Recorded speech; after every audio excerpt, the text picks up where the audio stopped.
장어집 창업을 하려는 분들이 많이들 궁금해하시는 내용 중에 하나를 이야기해 볼까 합니다.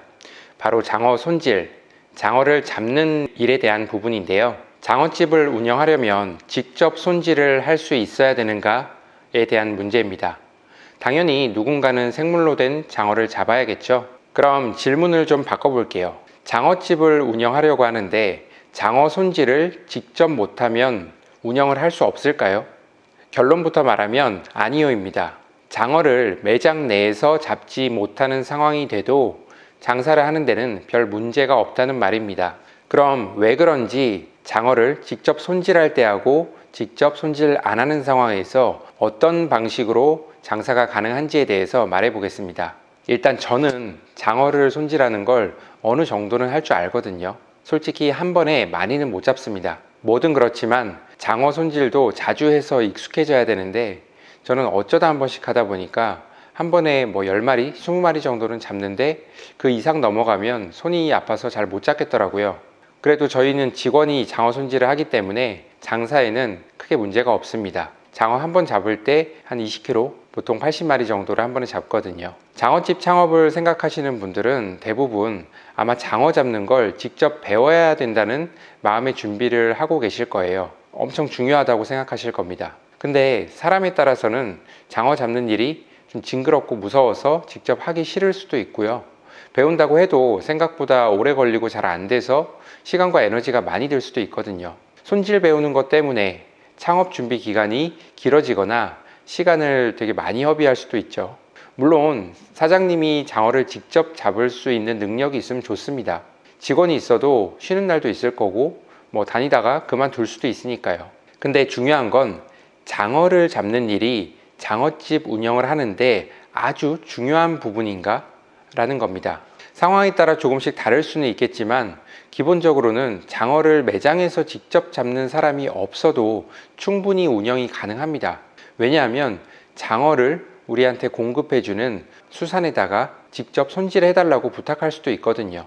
물론 무작정 손질해달라고 해서 다 되는 건 아닙니다. 그래서 수산이 어떻게 돌아가는지 기본적인 이해를 하고 거래를 하는 게 중요합니다. 수산에서는 우리 가게만 장어를 공급하는 게 아니라 수십 곳의 거래처에 장어를 공급하거든요. 보통 90% 이상은 생물로 된 장어를 그대로 배송하고 수산에서 장어를 손질해서 공급하는 경우도 드물게는 있는 걸로 알고 있습니다. 저희도 가끔 손질해서 달라고 할 때가 있거든요. 일단 수산에서 손질을 한다는 건 그만큼 인건비가 더 들어가는 일입니다. 보통은 장어값을 더 받지는 않고 서비스 차원에서 해주는 걸로 알고 있어요. 근데 수산마다 사정은 또 다릅니다. 어떤 수산은 매번 손질을 해주는 곳도 있지만 또 다른 수산은 어쩌다 한 번이면 몰라도 매번 손질해달라 그러면 그렇게 배송은 힘들다고 하기도 하거든요. 왜냐하면은 그때마다 수산에서도 장어를 손질하는 인력이 필요한데 부족할 수도 있고요. 귀찮기도 하고요. 그리고 우리가 수산하고 신뢰가 얼마나 쌓여 있는지, 장어를 한 달에 얼마나 많이 쓰는지에 따라서도 달라질 수도 있습니다. 우리 식당 입장에서는 언제는 장어 손질해줬다가 언제는 안 해줬다가 하면은 장사하는데 문제가 있잖아요. 그럼 수산에서 안정적으로 장어를 손질을 해서 공급받으려면 어떻게 해야 될까요? 여기서 수산 입장을 한번 생각해 보면 됩니다. 만약에 수산에서 인력이 정말 부족해서 어떤 방법으로도 손질해서 배송이 어렵다고 한다면 그건 어쩔 수 없는 겁니다. 우리 가게 때문에 인력을 충원할 수는 없잖아요. 그럼 손질을 해서 배송이 되는 다른 수산을 찾는 게 좋겠죠. 근데 또 다른 수산에서는 인력은 있는데 인건비가 더 들고 귀찮아서 매번 안 해주려고 할 수도 있습니다. 그럴 때는 이런 제안을 해볼 수 있을 거예요. 우리는 장어 잡는 사람이 없어서 매번 손질해서 받아야 되는데 그럼 저희가 장어 값을 키로당 1,000원이라도 더 드릴 테니까 손질을 좀 해서 배송을 해줄 수 있나요? 이렇게 물어볼 수도 있는 거죠.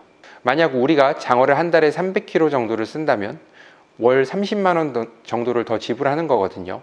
적은 금액은 아니죠. 수산 입장에서는 추가 인건비를 주니까 고민해보고 셈법이 맞으면 충분히 가능할 수도 있어요. 추가비 없이 해줄 수도 있고요. 그럼 우리는 30만 원을 더 주는 대신에 매장에서 장어를 안 잡아도 됩니다. 장어 잡는 사람을 쓰는데 들어가는 비용, 그리고 잡는 데 걸리는 시간 등등 고려하면은 30만 원이 그렇게 큰 비용은 아닐 수 있거든요. 이렇게 장어값을 조금 더 주는 방법도 있지만 다른 방법도 생각해 볼 수 있습니다. 수산에서는 장어를 매번 배송을 해주잖아요. 최소 10kg 이상 단위로 배송을 해요. 저희는 보통 한 번에 20kg씩 받고 장사 잘 될 땐 40kg도 받고요. 근데 사실 수산에서 배송이라는 게 되게 큰일입니다. 수십 곳의 거래처를 돌아다니면서 배송을 하려면 배송 직원의 어떤 인건비, 차량 기름값 등 들어가겠죠. 근데 만약에 장어를 손질해 주는 대신에 우리 장어는 배송해 주지 않고 내가 직접 가지러 간다고 하면 어떨까요? 수산 입장에서는 배송지 한 곳 안 가도 되니까 당연히 편하고 비용 절감이 되겠죠. 물론 우리 가게에서 수산까지 거리가 그렇게 멀지 않다면 해볼 수 있는 옵션입니다. 자, 그럼 장어를 손질해서 배송받으면 무조건 좋을까요? 장점만 있을까요? 물론 아닙니다. 그럼 장어를 손질해서 받을 때의 리스크에 대해서 한번 보겠습니다. 첫 번째로는 장어의 손질 상태가 좋지 않을 수도 있다는 겁니다. 우리가 매장 내에서 장어를 잡으면 천천히 정성 들여서 잡을 수가 있잖아요. 근데 장어를 손질해서 달라고 하면은 수산에서 바쁠 때는 막 빨리 잡다 보면은 장어가 좀 깨끗하게 안 잡히는 경우가 있어요. 칼이 막 나가서 꼬리 부분이 좀 잘리기도 하고 중간에 구멍이 뚫리기도 하고, 물론 다 전문가들이지만 바쁘면 그럴 수가 있다는 거죠. 그리고 장어를 손질하는 방법에 차이가 있어서 우리가 원하는 방식대로 안 잡아줄 수도 있습니다. 저희 같은 경우는 전기로 기절을 시킨 다음에 장어에 물이 전혀 데이지 않도록 잡거든요. 깨끗한 헝겊으로 피가 나오는 거를 이렇게 살살 닦아줍니다. 수산에 따라서는 장어 목을 따고 이렇게 물에 담궈 놨다가 이제 피가 쫙 빠지고 나서 잡는 경우도 있고, 이렇게 물을 틀어놓고 장어의 배 쪽에 살에 물이 계속 닿이는 방식으로 그렇게 잡기도 하거든요. 근데 이제 저희는 그거를 선호하지 않기 때문에 그렇게 안 하는데, 수산에 따라서는 그렇게 잡는 곳이 있어요. 우리가 원하는 상태의 장어가 오지 않을 수도 있는 거죠. 그리고 또 한 가지는 배송 중에 상태가 안 좋아질 수가 있습니다. 수산에서 장어를 잡자마자 바로 우리 가게에 배송을 해주는 게 아니라 여러 곳에 거래처를 다니다 보니까 우리 가게에 가장 늦게 올 수도 있거든요. 그러면 겨울에는 괜찮아요. 날씨가 추우니까. 근데 여름 같은 경우 날씨가 따뜻할 때는 한 2-3시간 있다가 우리 가게에 오면 차에서 장어가 완전히 상하진 않더라도 조금 안 좋아질 수가 있겠죠. 신선도가 떨어지겠죠. 아이스박스에 넣어서 얼음 채워서 이렇게 오면 좋겠지만 일일이 그렇게까지 해주기는 힘들 겁니다. 배송 중에 장어의 신선도가 좀 떨어질 위험이 있다. 마지막으로 또 한 가지는 재고 관리가 조금 어려울 수 있어요. 우리가 매장에서 장어를 잡으면 수족관에 넣어놨다가 그날 10마리를 잡건 20마리를 잡건 100마리를 잡건 우리 마음대로 장사하는 거에 따라서 조절할 수가 있잖아요. 근데 수산에다가 10마리만 배송해 주세요 이렇게 하기는 어렵거든요. 최소 10kg를 시켜야 되는데 20kg를 시켜놨는데 갑자기 다음날 장사가 너무 안 돼. 그러면은 며칠 동안 장사가 또 안 될 수도 있어요. 장어가 계속 며칠씩 가게 되면은 신선도도 떨어지고 팔지 못하는 상황이 될 수도 있는 거죠. 이렇게 손질을 해서 장어를 받게 되면 몇 가지 리스크가 있습니다. 장어를 매장에서 직접 잡는 게 이런 리스크를 줄일 수 있는 방법이기도 하죠.